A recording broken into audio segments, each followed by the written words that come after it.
Bonsoir à tous, bienvenue dans votre émission La Réunion Léla. J'espère que vous allez bien. Nous, on va essayer de monter un peu sur les hauteurs, voir un petit peu comment se présente aujourd'hui le projet de la mairie du Tampon d'aménager un endroit sur la plaine des CAF. On va en parler avec Demou de la Plaine, c'est dans le Cosmo réunionnais.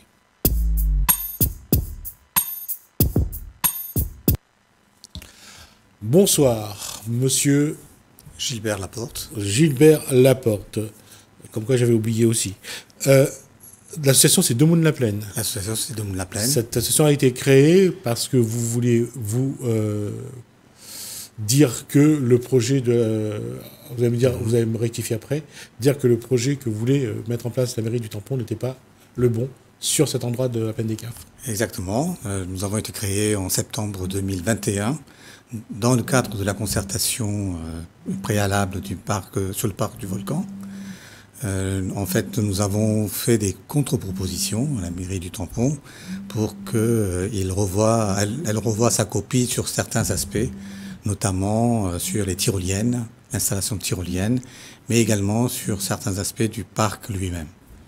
Alors, il y a eu tout un, j'allais dire, un cheminement, il y a eu des...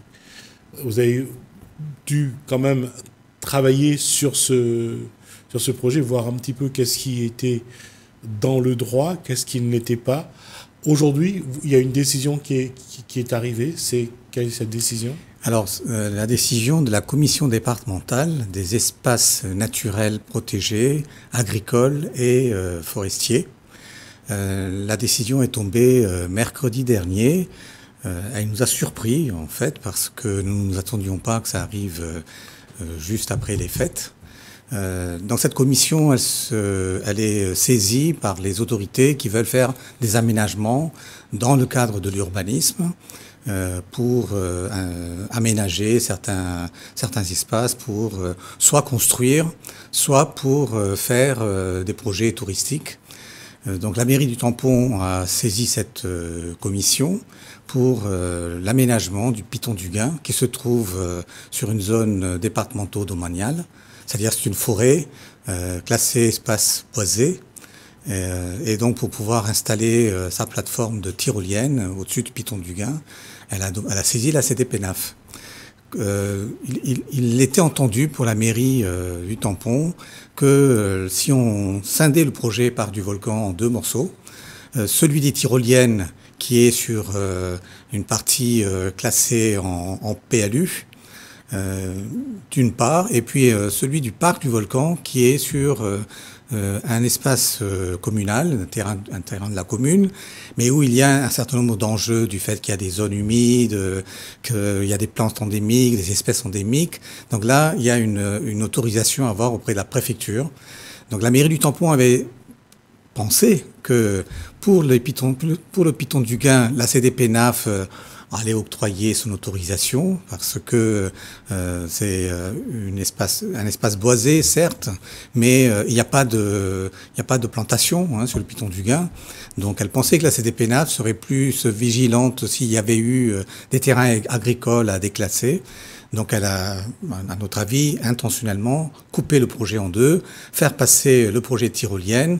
Et je pense qu'effectivement, si les tyroliennes avaient été acceptées par la CDPENAF, du côté du parc du Volcan, comme c'est un prolongement des tyroliennes, elle obtiendrait plus facilement l'autorisation des services de l'État, qui n'allait pas bloquer un projet de développement touristique.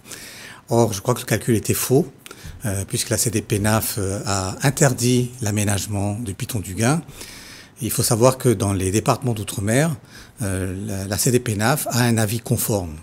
C'est-à-dire que l'autorité qui a saisi la CDPENAF doit respecter strictement l'avis conforme.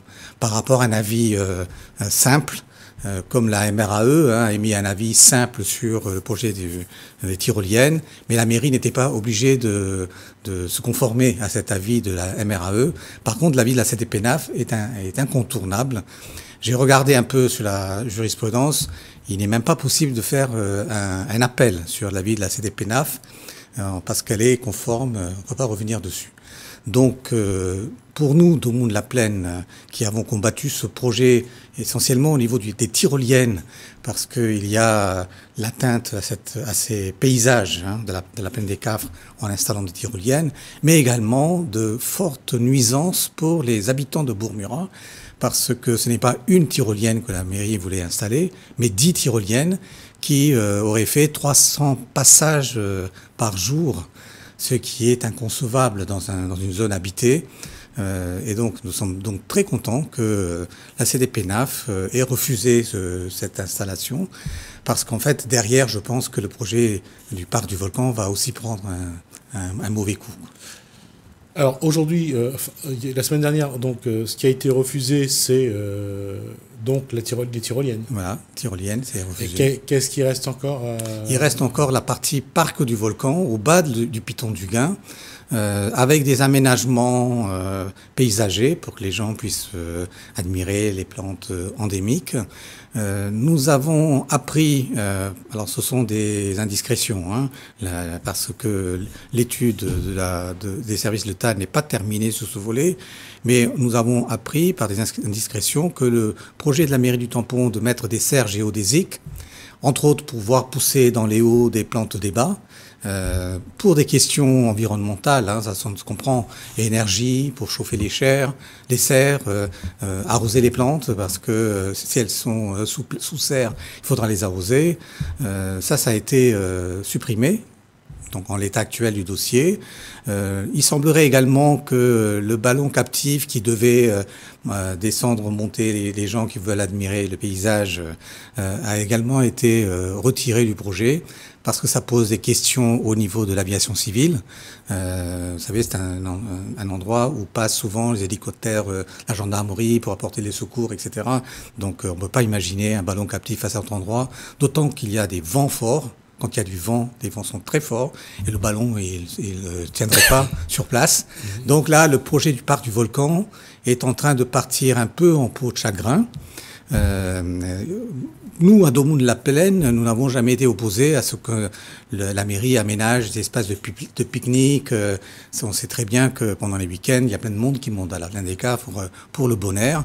Pourquoi pas aménager cet espace pour que des gens puissent venir se reposer, mais pas installer à ce niveau des attractions comme les pump tracking, donc des aires de jeu.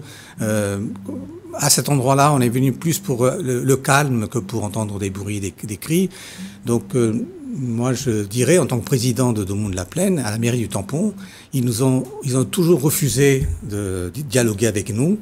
Il serait peut-être temps maintenant de se mettre autour d'une table et de voir de façon sereine qu'est-ce qu'on pourrait faire d'utile à la plaine des Cafres à cet endroit. Parce que nous ne sommes pas contre le projet de parc du Volcan, qu'on appellerait nous plutôt parc de la plaine des Cafres. Mais on serait d'accord pour discuter avec la mairie des aménagements et des possibilités touristiques qu'on pourrait créer à la plaine des Cafres.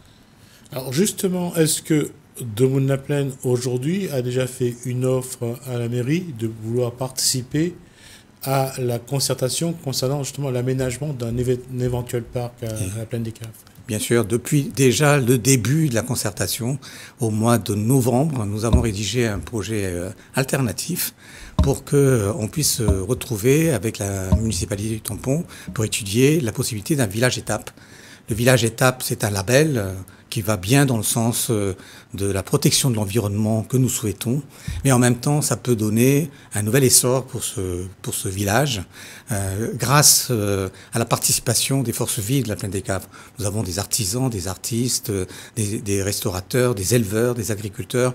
On pourrait créer beaucoup d'activités touristiques pour que les gens viennent voir comment se déroule la vie dans ce village agricole, et également pour certaines personnes qui entendent parler du grenier de la Réunion, exactement de quoi il retourne à la plaine des Cafres.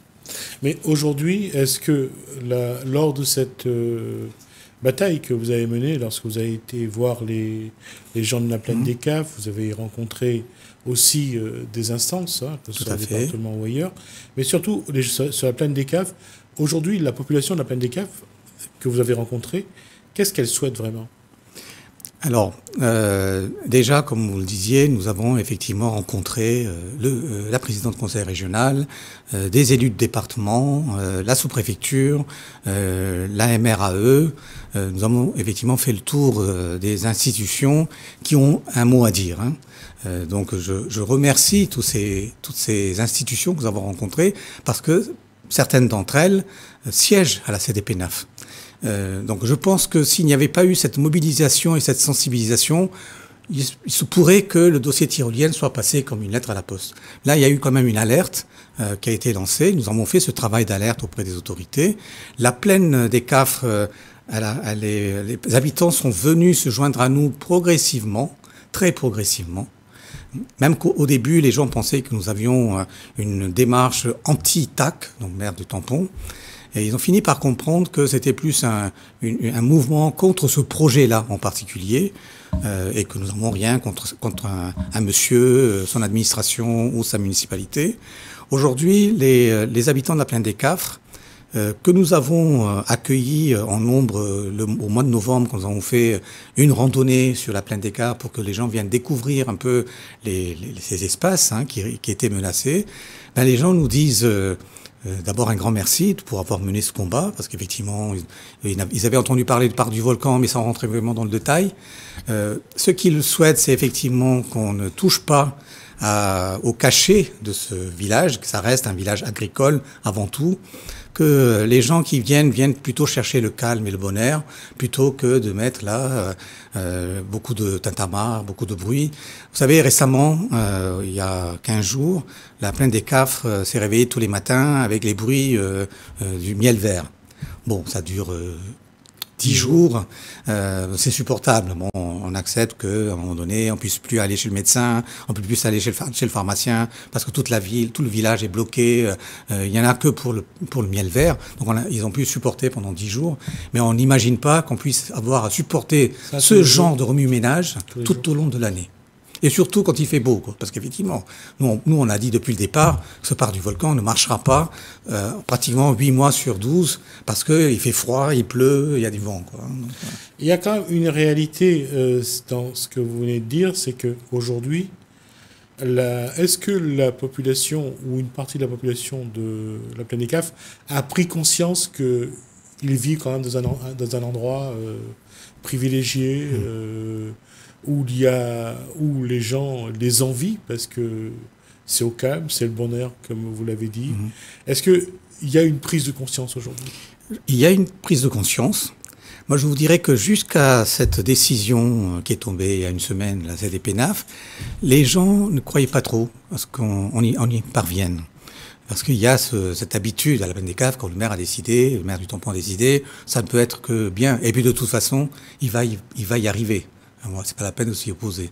Mais là, cette première étape, cette première bataille gagnée par rapport aux tyroliennes, amène les gens à prendre conscience sur le fait que une mobilisation citoyenne réfléchie, bâtie sur une stratégie cohérente, où il ne s'agit pas simplement de contester pour contester, mais apporter des arguments, voire même un projet alternatif, et ben ça peut payer. Et que finalement, le maire, il est élu par la population. Il ne peut pas aller contre l'avis de la population. Donc là, on a du monde qui est acquis à notre cause parce qu'on a gagné cette bataille. Vous avez gagné donc cette bataille. La population a commencé à venir vers vous. Il reste un ou deux dossiers pour l'aménagement qui est encore sur la table. Qu'est-ce que vous allez faire aujourd'hui ? Vous voyez, les gens, on avait quelques éleveurs avec nous. Aujourd'hui, il y a des éleveurs qui sont venus nous voir en disant il y a un projet, encore une fois un peu mégalomaniaque, de construire, de mettre en place un terrain de golf 8 trous et un écolodge. Vous voyez, on se paye pas de mots, un écolodge. Aux portes du parc national, là où il y a le fameux chalet des Pâtres que tous les randonneurs connaissent. C'est de beaux pâturages. Moi, j'ai toujours connu ces pâturages au niveau de ce chalet des Pâtres. Les conventions d'exploitation, parce que c'est un terrain communal, arrivent à échéance. et les éleveurs ont appris que ça serait plus renouvelé. Et on fait la relation entre cette fin de convention de mise à disposition des pâturages et le projet de golf à la place des pâturages de la municipalité. Donc pour l'instant, il n'y a aucun avis, il n'y a aucune annonce.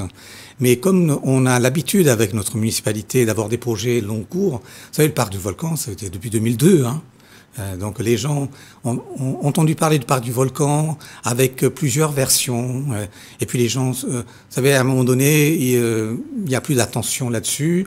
Donc on laisse passer. Mais le projet au niveau de la municipalité suit son cours jusqu'à ce qu'on nous annonce, voilà, concertation.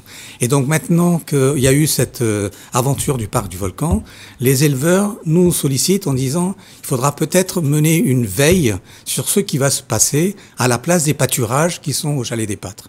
Donc, on va se conduire sur d'autres projets. Daumoun-la-Plaine a montré sa capacité de mobiliser les gens et d'avoir une démarche cohérente.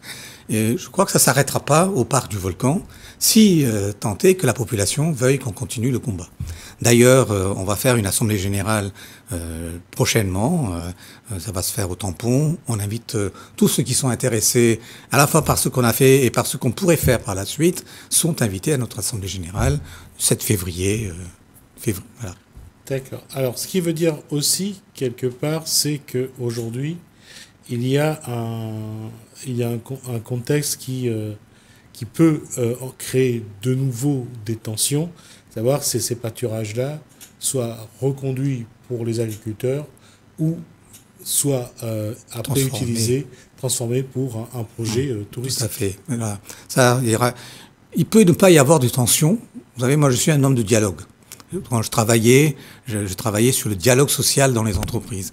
Et maintenant que je fais la retraite, je suis pour le dialogue avec les autorités. Ce genre de projet ne peut pas se faire contre la vie des gens, contre le bonheur des gens, quoi. On ne peut pas faire malheur, hein, comme ça. Donc il peut ne pas y avoir de tension si la municipalité commençait par dialoguer avec la population pour évoquer ses intentions. Peut-être qu'il serait temps de revoir le projet et enfin d'aboutir. Parce que figurez-vous quand même que sur cette histoire de tyrolienne, nous sommes contents d'avoir gagné cette bataille.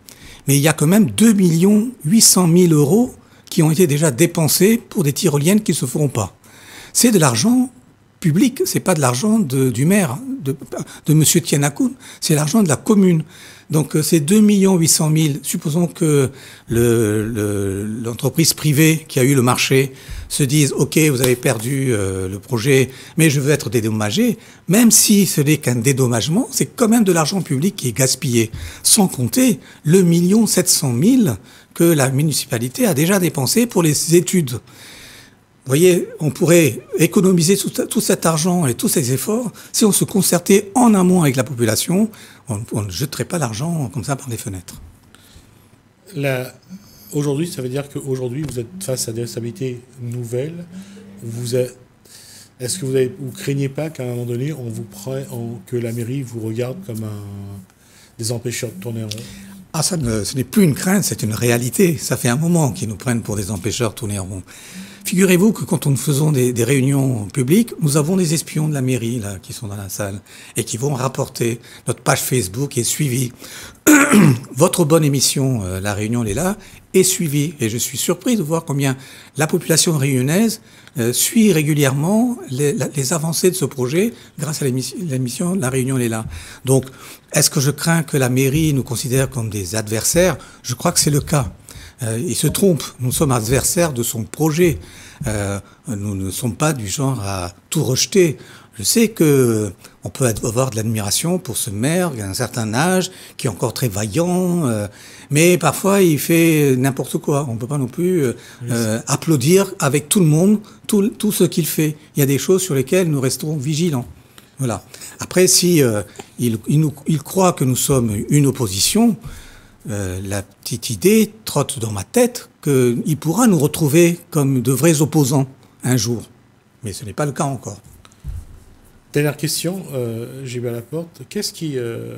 Aujourd'hui, qu'est-ce qui est primordial privilégié dans le combat que vous menez. Qu'est-ce qu'il faut encore défendre ces espaces protégés de la plaine des Cafres? Voilà. Moi, je crois qu'il y a deux choses à protéger. C'est ces espaces naturels et la culture cafriplénoise. La culture cafriplénoise, c'est pas seulement l'agriculture, l'élevage, c'est aussi une façon de vivre. C'est le vivre tranquillement, en lâchant prise. Oui. Et nous aimerions que les gens qui viennent à la plaine des Cafres apprennent avec nous à lâcher prise, à vivre au gré des saisons et non pas à courir.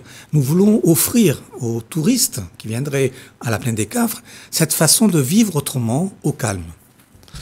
Gilbert Laporte, on arrive à la fin de cet échange. On aura l'occasion de vous revoir sur ce plateau pour voir comment évolue cette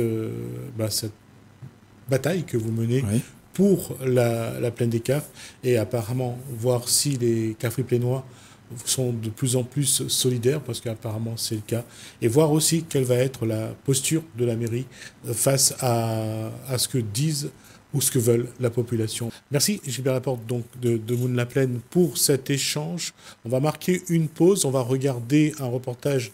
C'est un atelier de pâtisserie, des gens qui font des sablés. C'était à l'occasion du fête de fin d'année. On se retrouve juste après.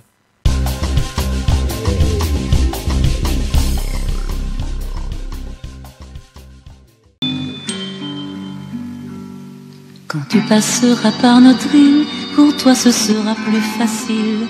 Il n'y a pas de cheminée, tous les jours ici c'est l'été. Si tu ôtes ton capuchon, garde ta robe vermillon, car pour te cacher des enfants, tu auras tous nos flamboyants. C'est Madame Alagapin, ma nièce, qui est pâtissière, qui va vous aider dans la préparation de la pâte, dans le petit glaçage, et puis comment faire vos petits, si vous avez des petites, vous savez, parce que tout le monde n'est pas pâtissier, hein, les sablés de Noël, ça a l'air c'est simple comme ça, mais c'est pas si simple comme ça, parce que j'ai vu des catastrophes parfois, parce que la pâte qui se colle et tout.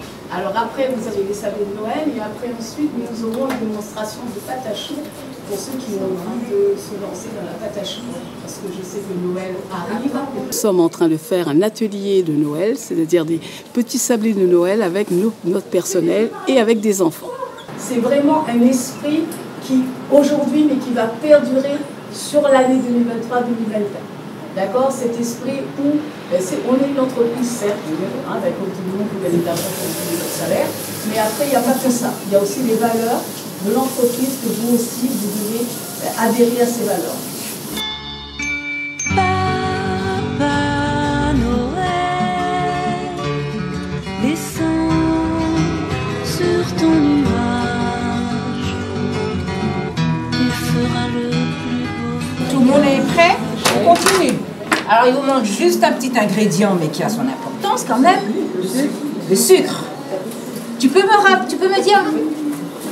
dire, Ruben, combien de sucre il faut? 40 grammes de sucre. Voilà, donc vous revenez, je vais vous faire beaucoup bouger. Vous revenez avec votre bol, s'il vous plaît, de farine et on va mettre le sucre.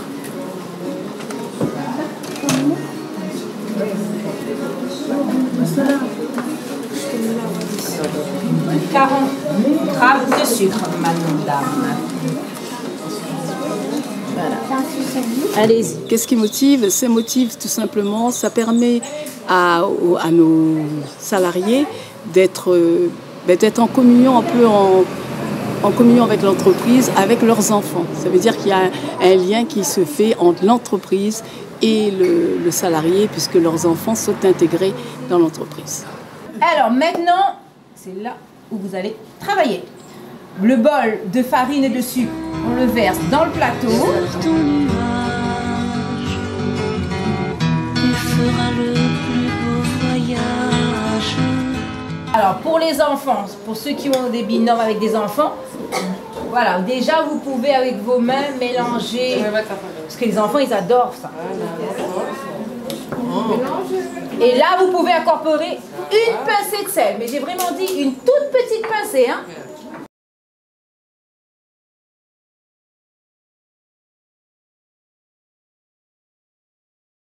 Maintenant, tu tu malaxes. Tu écrases. Voilà. Une fois que vous avez mis le beurre, voilà, et on pétrit. Voilà, on écrase, on écrase, on écrase. N'hésite pas, n'aie pas peur. Tu écrases. Voilà, très bien. En général, c'est la partie où les enfants, ils adorent. Non, le sel, non. Non, de sel, c'est fini. Une fois, on a mis, voilà, une pincée suffit.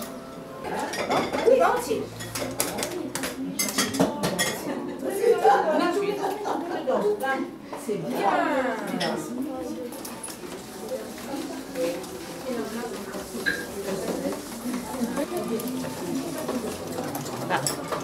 Alors, c'est un petit tout, il va falloir. Voilà. Une fois que vous avez bien mélangé l'œuf, vous le versez sur la pâte. Fêter Noël, Papa Noël, tu diras au roi mage qu'ici tous les enfants sont sages et ils t'attendent pour fêter Noël.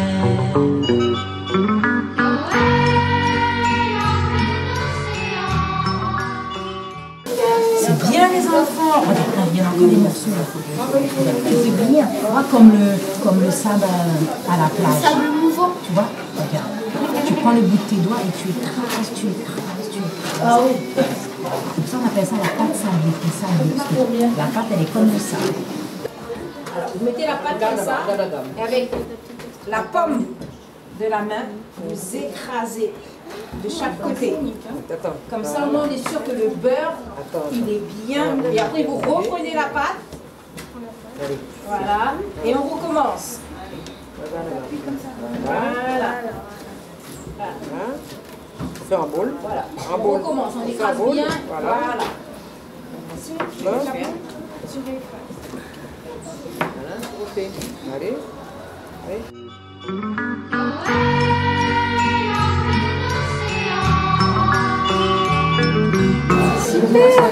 Quand vous avez terminé, vous la mettez bien en boule. Et elle va partir 30 minutes au réfrigérateur. Il faut la laisser poser 30 minutes. Ben, elles sont bien belles vos pâtes, dis donc.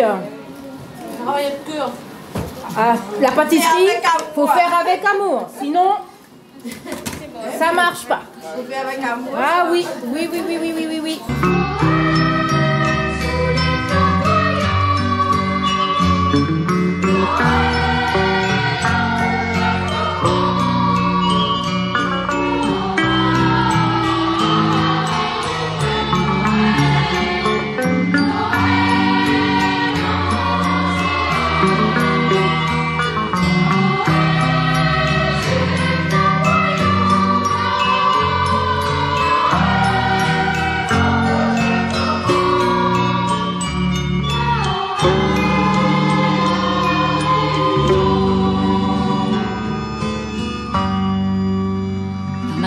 J'ai préparé des fruits que tu n'as jamais goûtés, des litchis d'un rouge vermeil comme il n'y en a pas dans le ciel. Je t'attendrai toute la nuit, je veux te raconter ma vie dans ce pays où le soleil brûle encore plus fort à Noël. Papa Noël, descends sur ton nuage.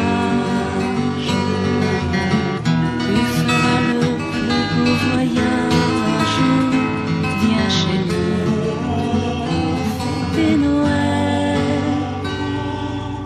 Papa Noël, tu diras au roi mage qu'ici tous les enfants sont sages et ils t'attendent pour fêter Noël.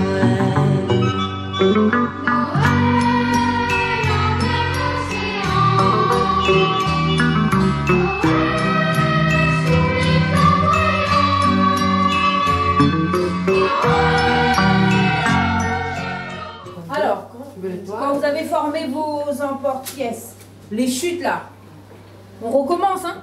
On reprend. En pâtisserie, on jette rien. Oui. Jusqu'au dernier bout de pâte.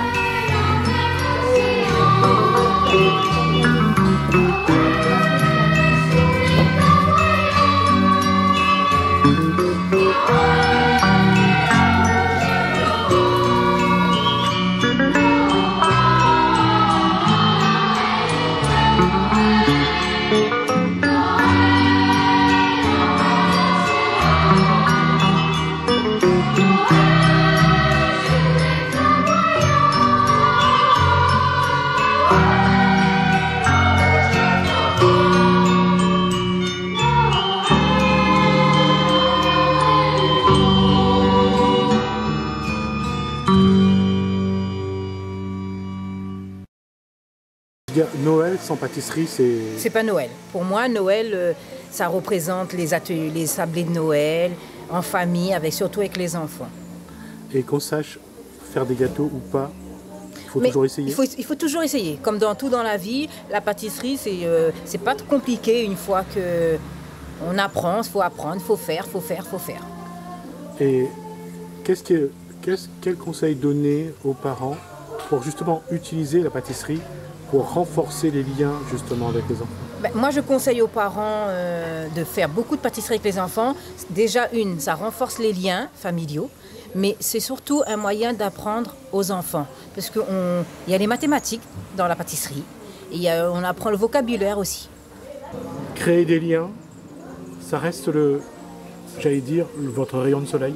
Ça reste notre rayon de soleil et ça va être encore plus notre challenge pour l'année 2023. Joyeux Noël et puis que chacun soit vraiment dans cet esprit de Noël, qui ne soit pas qu'un moment, c'est vraiment notre vie, on doit regarder notre vie autrement.